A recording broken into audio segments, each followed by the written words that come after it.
अस्सलामु अलैकुम रहमतुल्लाहि व बरकातहू। आज के इस नए लेक्चर के साथ आपके सामने मौजूद हैं और गुज़िश्ता लेक्चर के अंदर हमने लो ब्लड प्रेशर के ऊपर बड़ी तफसील के साथ काफ़ी बातों की वजाहत की, अगरचे कि उसमें कई टेक्निकल पहलू अभी भी बाकी हैं। एक नशिस्त के अंदर तमाम पहलुओं को एक साथ काबू करना इतना आसान नहीं होता बहरहाल, लेकिन हम अपनी ज़रूरत के मुताबिक जिन बातों से हमें वास्ता पड़ना है हम उनको लेकर के आ रहे हैं। सवाल ये पैदा होता है कि मुआलजात का अमल हमने ब्लड प्रेशर के साथ क्यों शुरू किया। ब्लड प्रेशर के साथ इसलिए शुरू किया कि आगे हमें अगर नब्ज़ों को सही समझना है, नब्ज़ों की मुख्तलिफ़ चालों को, उनके हरकत को समझना है, तो उसके लिए बहुत ज़रूरी है कि हम ब्लड के जो निज़ाम है उसको समझें। इसी निज़ाम के अंदर हम लोगों को, और आज कुछ हम इंशाल्लाह हाई ब्लड प्रेशर के ऊपर भी बात करेंगे और इनको हम रब्त के साथ एक समझेंगे। इसके साथ साथ हम इंशाल्लाह एक नशिस्त हम पूरी करेंगे जिसमें हम दिल की मुख्तलिफ़ हालत के वो स्ट्रोक कैसे लेता है और उसके ब्लड वॉल्यूम, कार्डियक आउटपुट और उनके ऊपर भी इंशाल्लाह ताला हम बात करेंगे। उसका निज़ाम कैसे चलता है पल्मोनरी सिस्टम से लेकर दिल तक, और फिर वो पूरे जिस्म के अंदर दौरान खून किस तरह मुनक़सिम होता है। हम एक और चीज़ का भी जायज़ा लेते हैं कि जब हम कानून मुफ़रद अज़ा के तहत जब इसकी तत्बीक देंगे तो वो कैसे होगी, क्योंकि हम पहले एक बुनियादी मैकेनिज़्म को वाज़ेह कर रहे हैं कि वो मैकेनिज़्म वाज़ेह हो जाए तो फिर हम बिलमुफ़रद अज़ा उसके ऊपर बात करें, ताकि हमें पता हो कि नब्ज़ पे हम हाथ रख रहे हैं तो अंदरूनी बदन की क्या कैफ़ियत थी। मुख्तलिफ़ अमराज़ के अंदर लाज़मी बात है ब्लड प्रेशर इफ़ेक्ट करता है, और ब्लड प्रेशर इफ़ेक्ट करता है तभी तो नब्ज़ों के अंदर तब्दीलियाँ आती हैं। तो नब्ज़ों के अंदर की गई तब्दीलियों को हम अंदर किस तरह झांक सकते हैं और किस तरह उसको एनालाइज़ कर सकते हैं। हमारे यहाँ एक जनरल कॉन्सेप्ट ये चलता है कि लो और हाई ब्लड प्रेशर के अंदर हम समझते हैं कि बस मरीज़ ने आके बता दिया, या वो चेक करवा के क्लिनिक में आ गया, या ख़ुद चेक कर लिया और उसी के मुताबिक हमने फ़ौरन दवा दे दी। हाँ, क्या हमने लो और हाई के सबब को जाना? हम उन असबाब को जानने की तरफ जो पेशकदमी करेंगे उससे कबल हम ये देखना चाह रहे हैं कि लो और हाई के अंदर अंदरूनी बदन क्या हो रहा होता है, ताकि मुख्तलिफ़ कैफ़ियत का उसके निज़ाम को हम समझ सकें और हालात का जायज़ा ले सकें। यहाँ पर हमने लेफ़्ट साइड हमने दिल की बनाई है, ये लेफ़्ट साइड है, और यहाँ पर हमने ये शो किया है कि ये लेफ़्ट जो वेंट्रिकल है, लेफ़्ट वेंट्रिकल,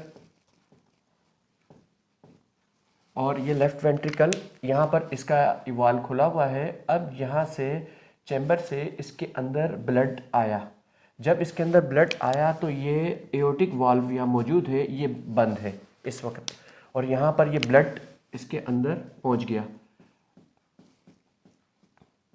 जब ब्लड यहाँ पहुँचेगा तो सब साथी जानते हैं कि ये एक थिक वाल्व होती है, और ये थिक वाल्व इसलिए होती है कि इसने पूरी कुव्वत से पूरे जिस्म के अंदर ब्लड को पंप करना होता है।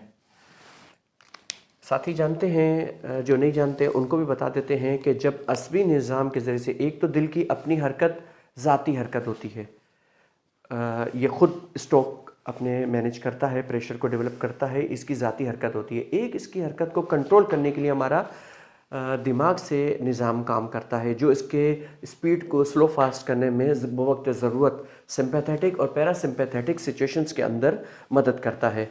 तो हम ये जानते हैं कि बाज़ हालतों में, आगे इंशाल्लाह मज़ीद तफसील से भी पढ़ने वाले हैं, ऐसे नोड्स के ऊपर असबी निज़ाम के ज़रिए से करंट आता है, यानी कि मिली एम्पियर्स के अंदर होता है, और वो अपने नर्व एंडिंग के ज़रिए से ऐसे नोड पे एक शॉर्ट करंट मुहैया करता है। उस करंट ऐसे नोड से गुजर जाता है, और इसके नतीजे में वहाँ पर इनकबाज़ यानी सुकेड़ की कैफियत पैदा होती है। ऊपर के सिस्टम में 4 खाने हैं ब्लड के, हमारे कल्ब के, तो उसके बाद जब वो ऐसे नोड्स पर करंट फ्लो करता है तो फिर उसके नीचे वाले सिस्टम के अंदर इनकबाज़ी कैफियत होती है, और उसके नतीजे में उसके अंदर सुकेड़ आती है, क्योंकि इलेक्ट्रिक आई तो उसने उसको इनकबाज़, ये परकंजा सिस्टम है, परकंजा फाइबर्स होते हैं और ये बड़े साइज़ के होते हैं, और यहाँ पर इसकी थिक वाल होती है। तो जब करंट इसके अंदर से गुजरता है तो ये एक सख्त इनकबाज़ी हालत के अंदर आता है और अपने पूरी ताकत के साथ अपने अंदर मौजूद वॉल्यूम को आगे धकेलता है। तो इस पे आगे आने वाले वीडियोस के अंदर इंशाल्लाह हम पूरी तफसील के साथ बात करेंगे कि फ़रकंजा फाइबर कैसे इनकबाज़, और उसके बाद जब वो करंट पूरा कंप्लीट हो जाता है अपना सर्किट, तो वो इनबिसाती हालत डायलेट की तरफ वो कैसे जाता है। ज़हर सिकुड़ता भी है तो उसके बाद फैलाव भी रेस्ट पोजीशन में भी आना है।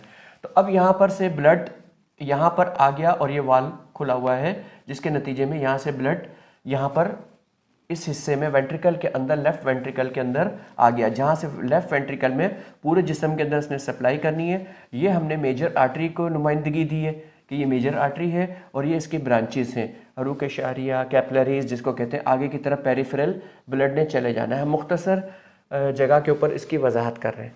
अब हम यहाँ देखते हैं कि जब यहाँ पर ये ब्लड आ गया और ये वॉल्व अभी बंद है, जाहिर बात है इसने आगे जाना है, तो एक प्रेशर इसके अंदर भी ब्लड मौजूद होता है, यहाँ पर भी ब्लड मौजूद है, ठीक है, लेकिन ये कम मिकदार में, कम प्रेशर के साथ मौजूद है।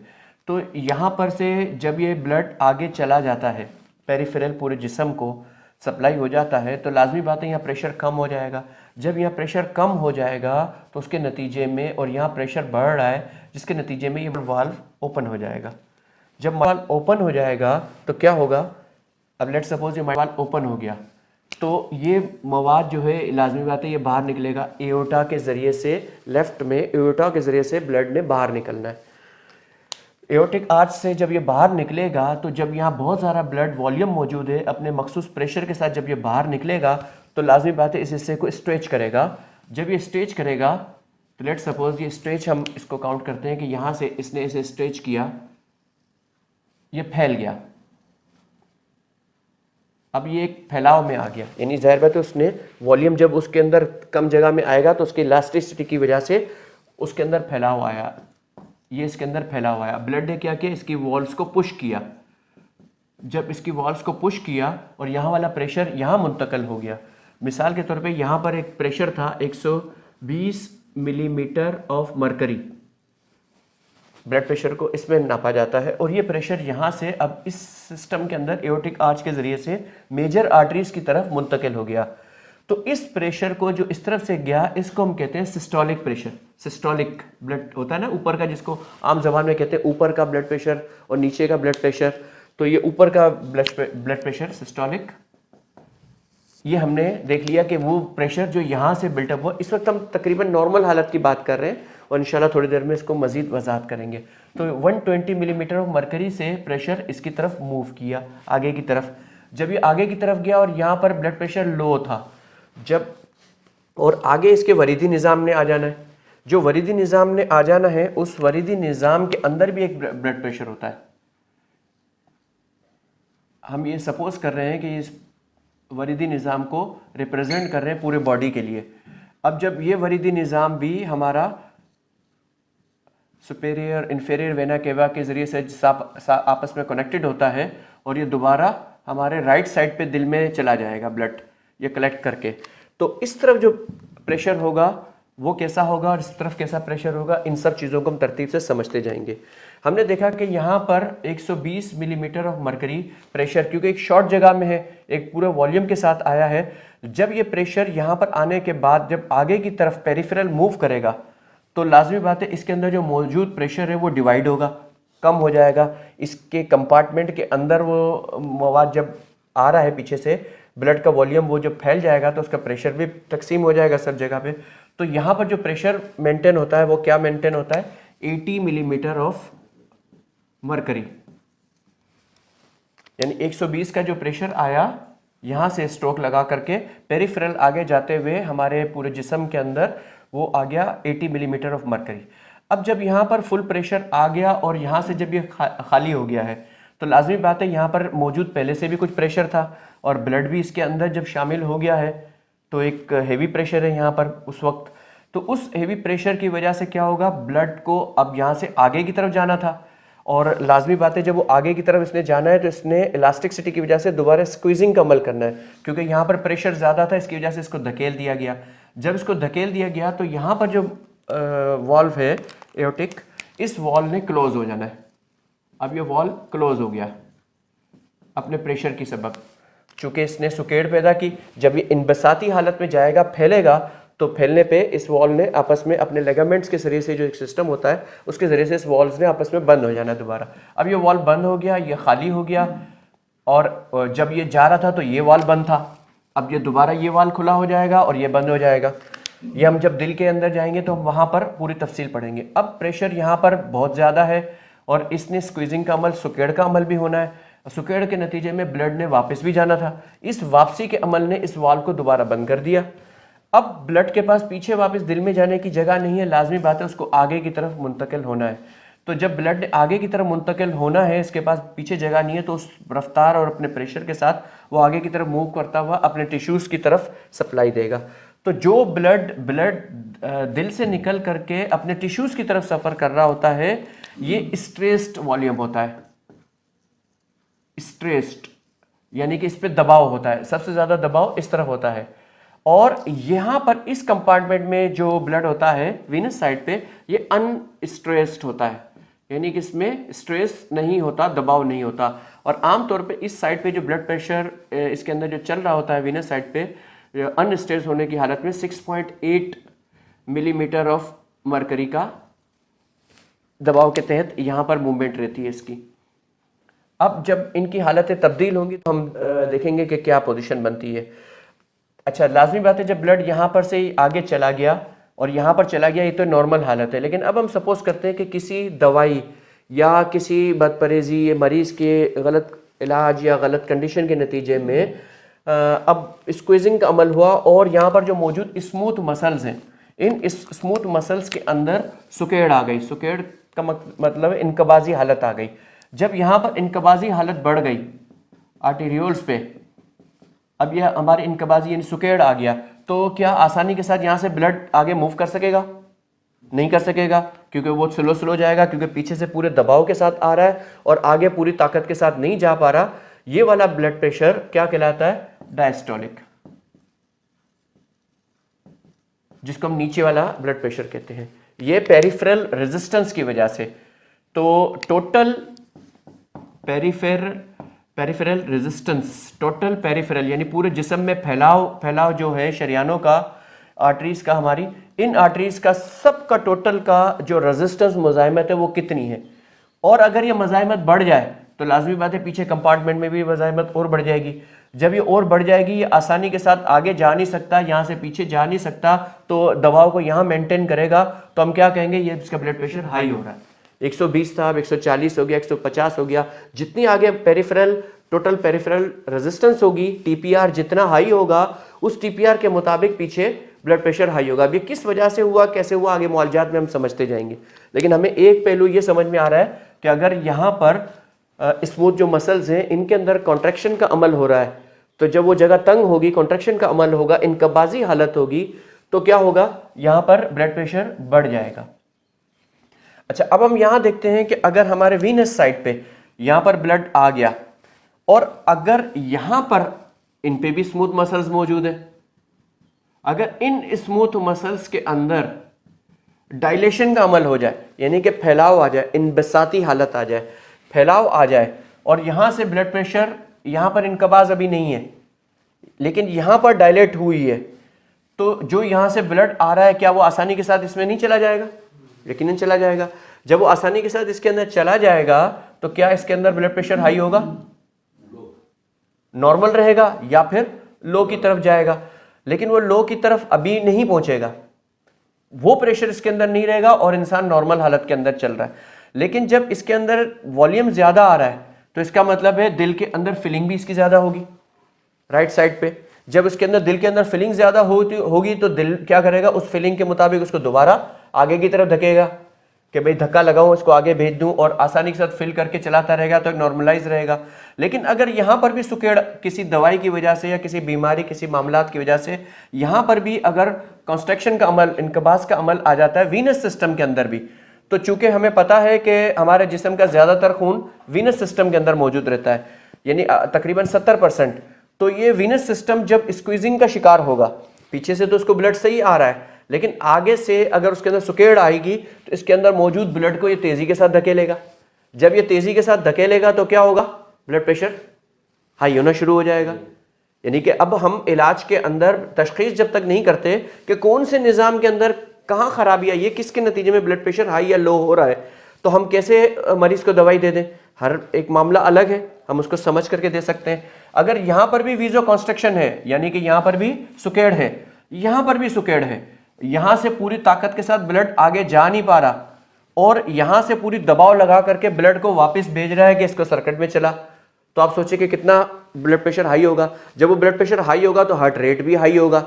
जब हार्ट रेट हाई होने की तरफ जा रहा होगा तो वो और दबाव बढ़ाएगा और मरीज उलझनों का शिकार रह रहा होगा, उसके तमाम चीज़ें बढ़ रही होंगी। और अगर डायलेशन का अमल होगा, यहाँ पर भी डायलेशन है ज़्यादा, यहाँ पर भी डायलेशन फैला हुआ है, इनबसाती हालत है, तो बहुत ज़्यादा ये स्लो स्लो जा रहा होगा तो ब्लड प्रेशर डाउन हो रहा होगा, क्योंकि कार्डियक हार्ट रेट कम होगा, कार्डियक आउटपुट कम होगी, पीछे से ब्लड फ्लो कम होगा, ब्लड वॉल्यूम कम होगा। तो वो तमाम चीज़ें यहाँ पर हमने लिखा है। BV means blood volume, filling return, ये एंड डायस्टोलिक जो वॉल्यूम है, और प्रीलोड, और इसी तरह से ये हमने पूरा कि स्ट्रोक वॉल्यूम कैसा आ रहा है, कार्डियक आउटपुट आ रहा है, और उसके बाद ब्लड प्रेशर किस तरह से आ रहा है। जब इन तमाम चीज़ों को हम देखते हैं, जब ये बढ़ रही होंगी तो ब्लड प्रेशर बढ़ रहा होगा, जब ये कम हो रही होंगी तो ब्लड प्रेशर भी कम हो रहा होगा। ब्लड प्रेशर के अंदर ये तमाम फैक्टर्स मिल करके काम करते हैं। इनको मद्देनजर रख के जब हम किसी मरीज का इलाज करते हैं, देखते हैं, तो हमें पता चलता है। और यही फीलिंग्स हमें पल्स में भी मिलती है। और जब हम ब्लड प्रेशर जो है ब्रेकियल आर्टरी के ऊपर चेक करवाते हैं, लाजमी बात है ब्रेकियल पे होता है, ब्रेकियल वेन पे कोई ब्लड प्रेशर चेक नहीं होता, ब्रेकियल आर्टरी के ऊपर चेक होता है। तो हम ज़ाहिर एलोपैथिक तरीका इलाज में मरीज भी इसमें मुतमईन होता है मैं अपना ब्लड प्रेशर देखूं, तो लेकिन उस देखने के अंदर कोई ये नहीं बता सकता कि ये हाई क्यों है या लो क्यों है, बस ये पता चल गया हाई या लो है।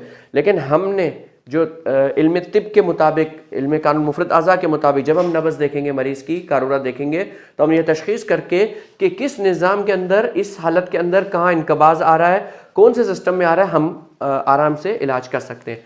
कई हालतें ऐसी होती हैं कि जिसके अंदर ये स्ट्रोक पूरी तरीके से नहीं लगा पा रहा।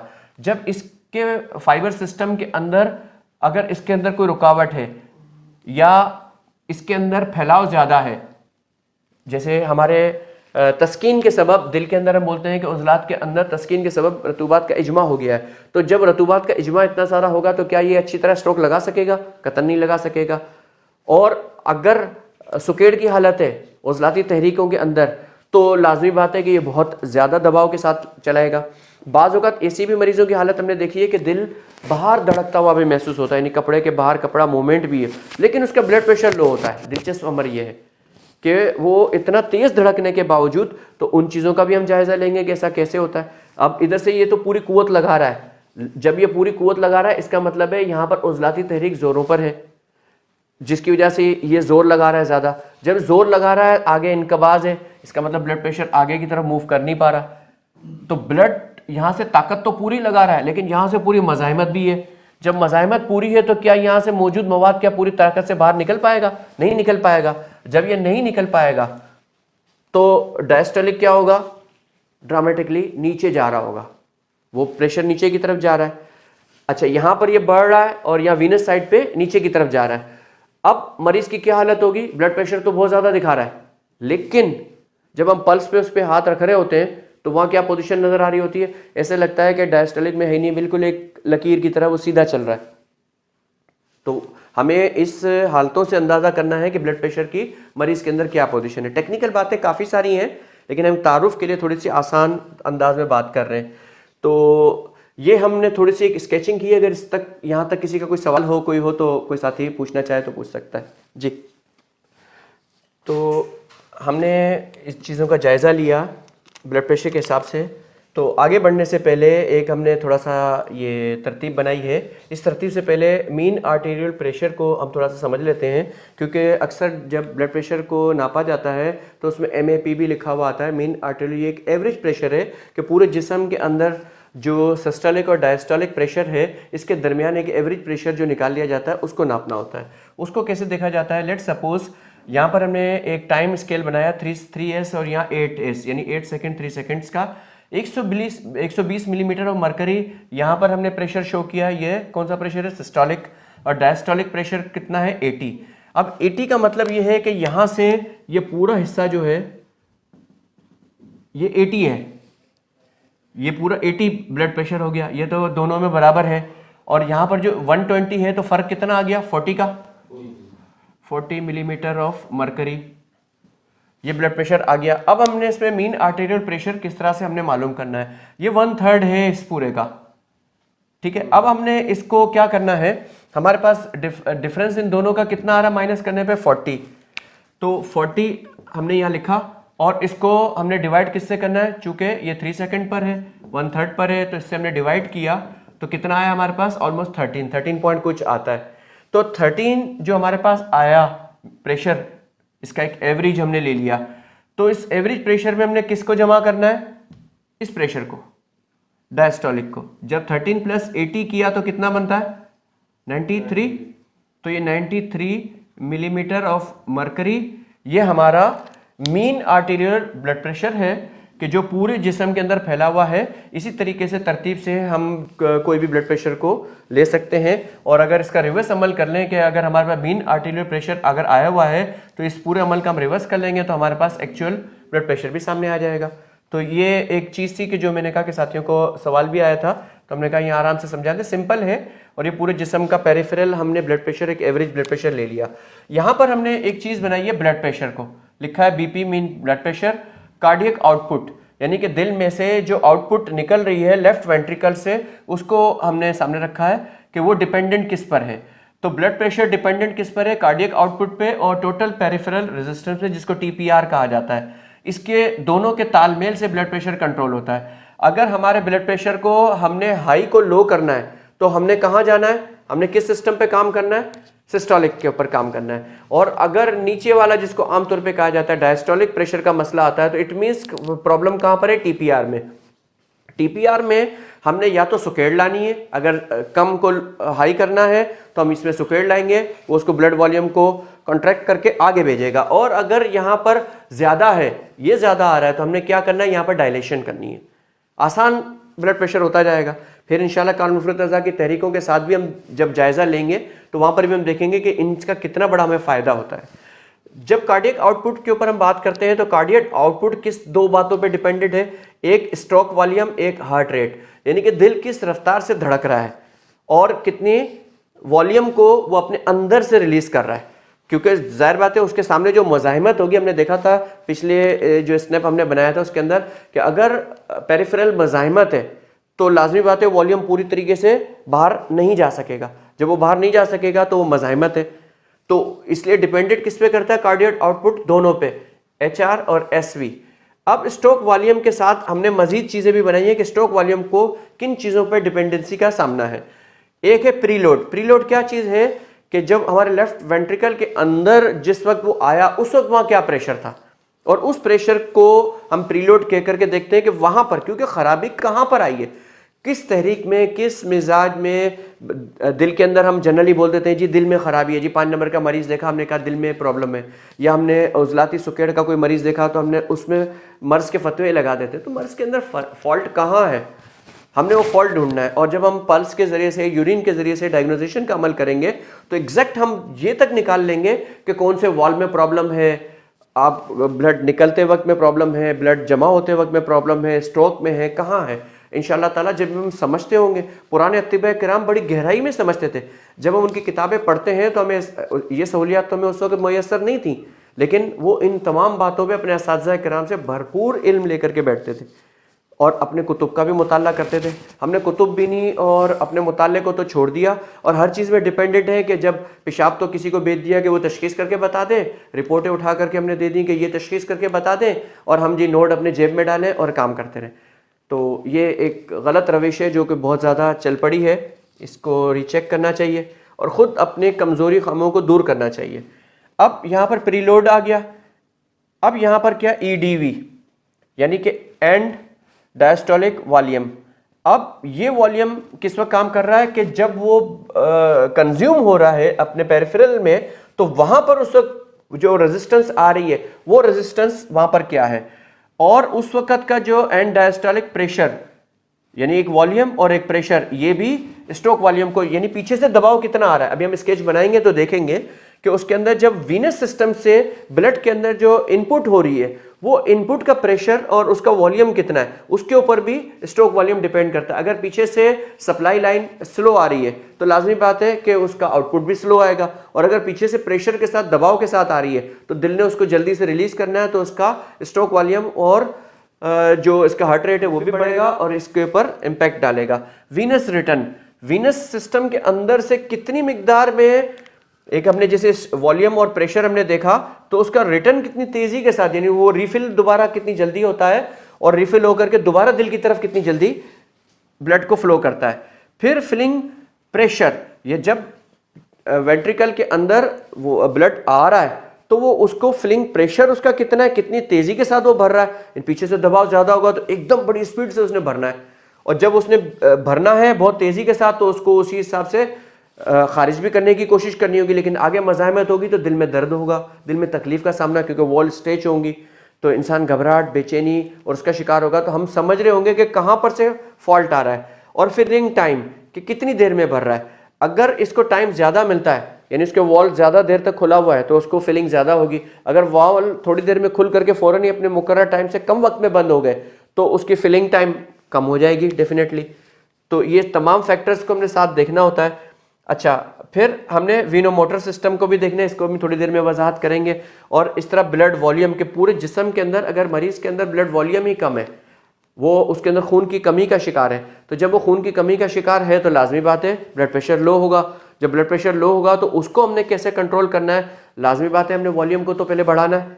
तो वॉल्यूम बढ़ाने के लिए हमने लास्ट लेक्चर के अंदर भी हम बात कर रहे थे कि जब ब्लड प्रेशर लो होता है तो लो के अंदर हमारे जो गुर्दों के नेफ्रॉन के पास से जब ब्लड गुजर रहा होता है तो वहाँ पर उसके दो सेंसर बड़े एफिशिएंट तरीके से काम करते हैं, पॉल्किसन सेल और मैकुला डेंसा।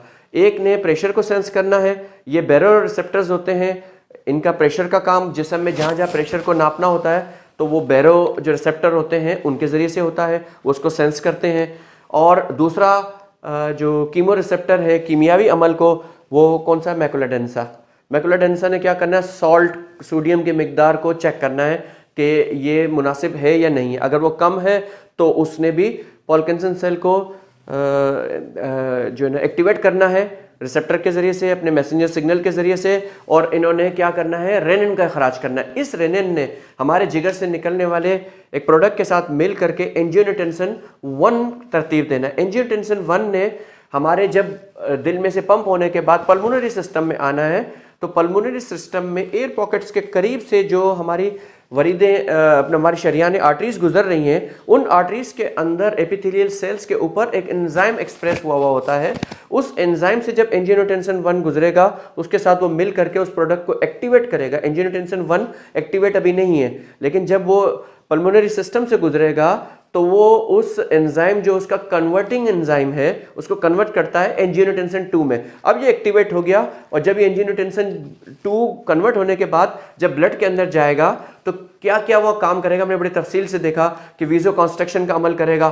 सबसे पहले कि शरियानों के अंदर सुकेड़ पैदा करेगा। जब सुकेड़ पैदा करेगा तो एक प्रेशर वहां पर हाई होगा, और वो कंपार्टमेंट कौन सा हाई होगा, डायस्टोलिक प्रेशर को हाई करेगा। और जब वो दिल की दिल में से गुजरते हुए उसके सिस्टम को सपोर्ट करेगा, उसके अंदर इनकबाजी कैफियत को बढ़ाएगा, तो हमारा सिस्टोलिक ब्लड प्रेशर हाई होगा और वॉल्यूम बढ़ेगा। फिर साथ साथ में जब वो हमारे जब दिमाग के आसाब में थैलेमस के अंदर जब सिग्नल देगा, किससे देगा, 9th नर्व के जरिए से, तो उस 9th नर्व ने क्या करना है, वहां मौजूद थैलेमस पे जो एंजियोटेंसिन 2 रिसेप्टर मौजूद है उसको वो एक्टिवेट करेगा। और पिट्यूटरी ग्लैंड के पोस्टीरियर और इंफीरियर 2 किस्म के पार्ट होते हैं, तो पोस्टीरियर पार्ट के जरिए से एडीएच को, हार्मोन को रिलीज करवाएगा। एडीएच ने आकर के बाकी नेफ्रॉन्स के ऊपर भी काम करना है। और फिर इसके साथ कलाई गुर्दा पे भी हमने बात की थी।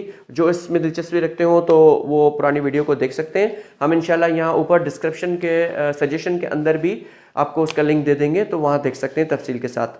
अब हमारे असबी निज़ाम ने इसके अंदर जो काम किया, थोड़ी देर में हम असबी निज़ाम पे भी बात करेंगे हमारे हाई करने के लिए। अब यहाँ पर ब्लड प्रेशर जब हाई हो रहा है या लो हो रहा है तो इन तमाम फैक्टर्स ने किस तरतीब के साथ काम किया, इंशाल्लाह हम नेक्स्ट उसके अंदर इसको तफसील के साथ वो देखते हैं। तो हम बात कर रहे थे ब्लड प्रेशर के हवाले से, तो असबी निज़ाम पे काफ़ी तफसीली बात है। ब्लड प्रेशर कंट्रोलिंग सिस्टम पे हमने कीमियावी तरीके से जो गुर्दों में हो रहा था मामला उसको तफसील से हमने देख लिया था। एक्चुअली ब्लड प्रेशर को हाई और लो को समझना ये बहुत इंपॉर्टेंट है, और यकीनन ये कुछ मज़ीद इस पर वीडियोज़ भी हमें तफसील से बनानी होंगी।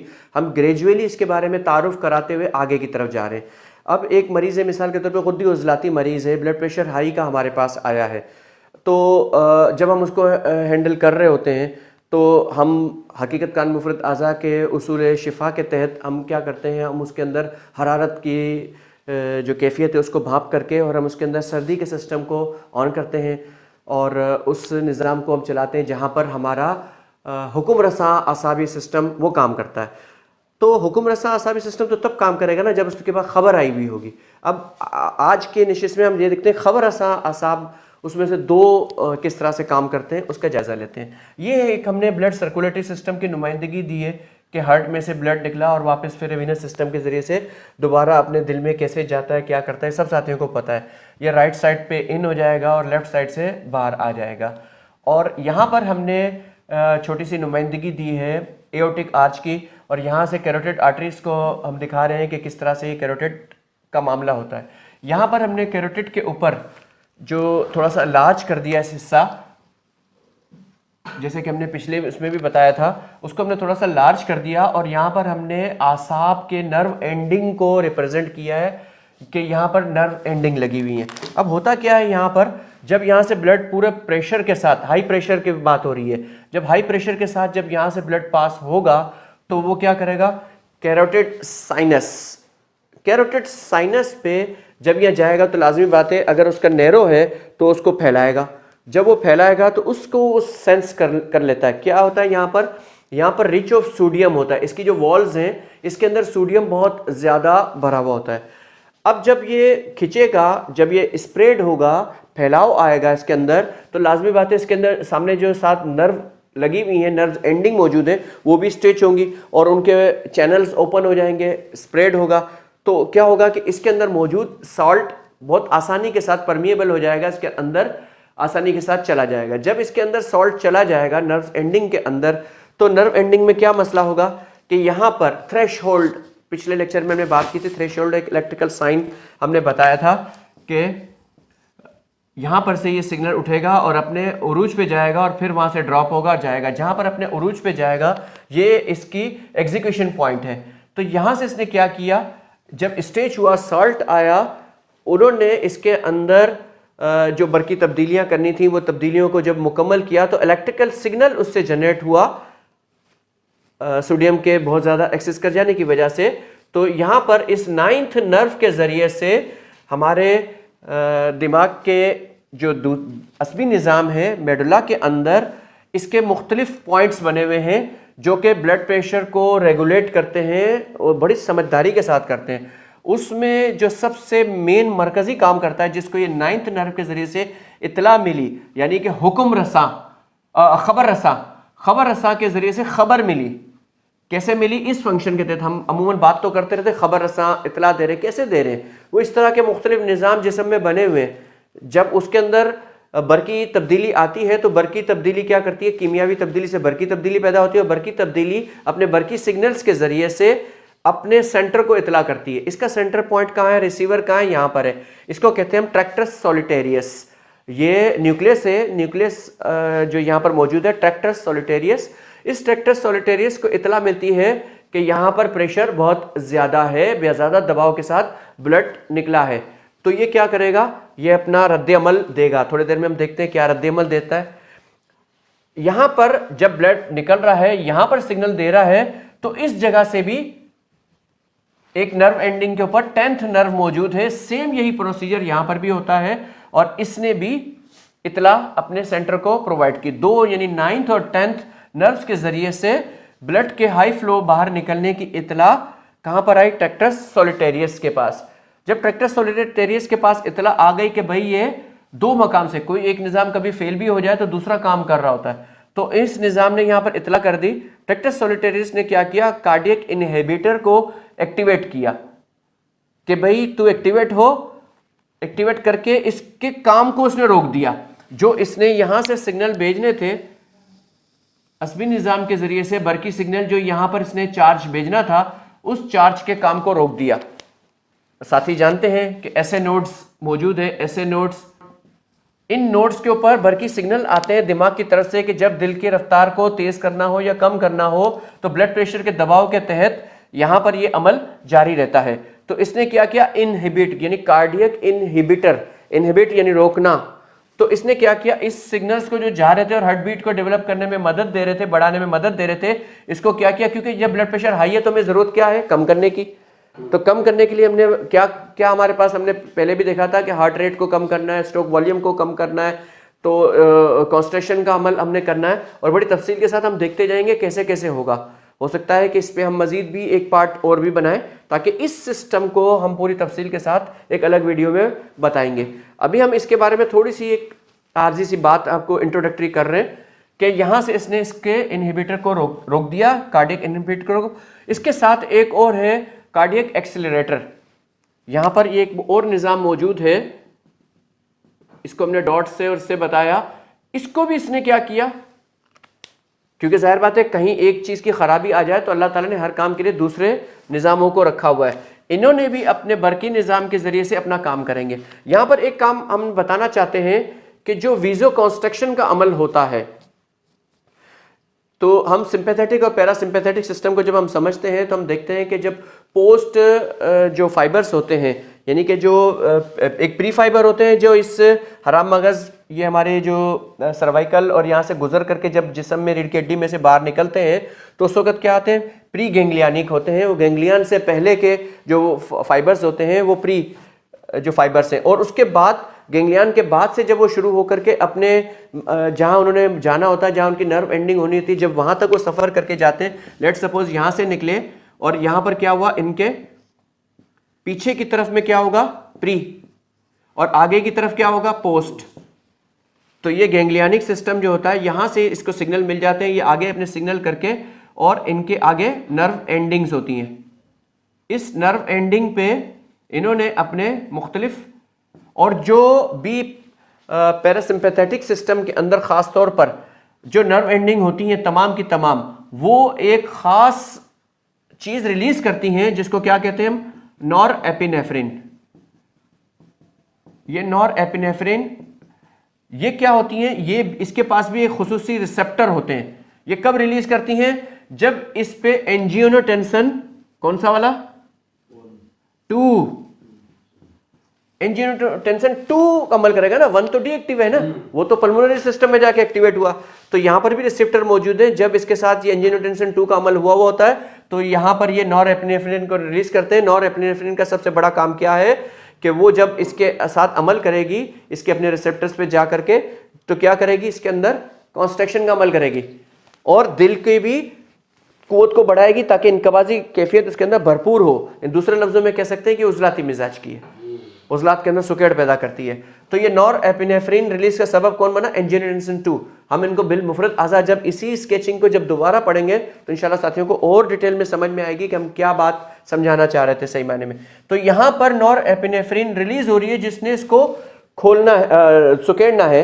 तो जब हमने पढ़ा कि जब इसको डायलेट कर दिया जाए तो प्रेशर कम होगा, तो जब इसको इनहिबिट कर दिया जाए, रोक दिया जाए कि ये रिलीज ना करे, तो जब ये रिलीज नहीं करेगा तो यहाँ पर जो कॉन्स्ट्रक्शन का अमल है वो रुक जाएगा।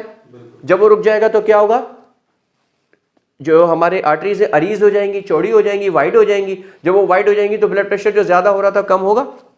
यहाँ पर इस पे दिल के सिस्टम पे जब इसने अमल किया और इसकी इनकबाजी हालत को, जो ये कॉन्स्ट्रक्ट हो रहा है, इसको भी इसने रिलैक्स किया तो ब्लड प्रेशर कम हुआ। इस तरह से कई फैक्टर मिल करके आपस में मुसलसल काम कर रहे होते हैं। पूरी तफसील के साथ हम मजीद भी इंशाल्लाह इसके ऊपर बात करेंगे।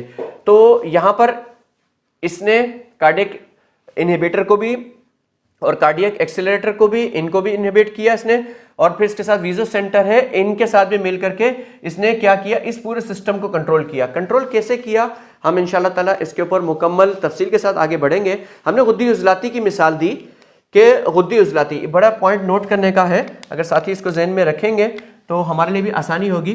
अब गुद्दी उजलाती में हज़रत साबिर साहब रहमतुल्लाह अलैह ने फरमाया था कि ये जो पहला लफ्ज़ है और ये दूसरा लफ्ज़ है, ये क्या है, ये उज़वी हालत को ज़ाहिर करता है, मशीनी को, और ये क्या कर रहा है, कीमियावी या खिलती हालत को, या खून के अंदर खिलती हालत को ज़ाहिर कर रहा होता है। तो ये जो अभी तक हमने ब्लड प्रेशर लो और हाई पढ़ा, तो क्या हमने नहीं पढ़ा कि हम वज़ू के ऊपर भी काम कर रहे हैं और हम खून के ऊपर भी काम कर रहे हैं। खून के अंदर क्या तब्दीलियां होनी है, खून के अंदर कौन से, जैसे एंजियोटेंसिन 1 और 2 कहाँ घूम रहे हैं, खून में खिलती हालत, उस खिलती हालत को कंट्रोल कैसे करना है।